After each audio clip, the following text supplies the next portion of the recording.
Good day everyone, mabuhay. I'm John Melvin Iloma from BSHM Section 1. Hotel, a commercial establishment offering lodging, meals, and other guest service. Hotel range from budget-friendly to luxurious.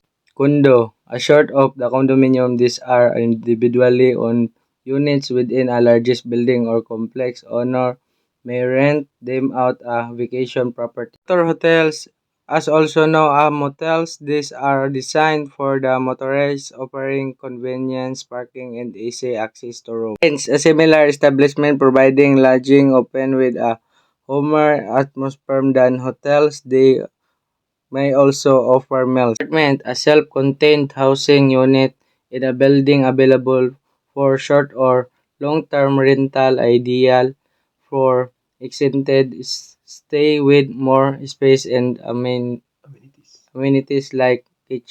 Paradors, in Spain and some other countries, there are luxury hotels often located in historic buildings such as castles or monasteries. Pension, a type of guest house or boarding house offering basic accommodation and meals, typically at a lower cost than hotel.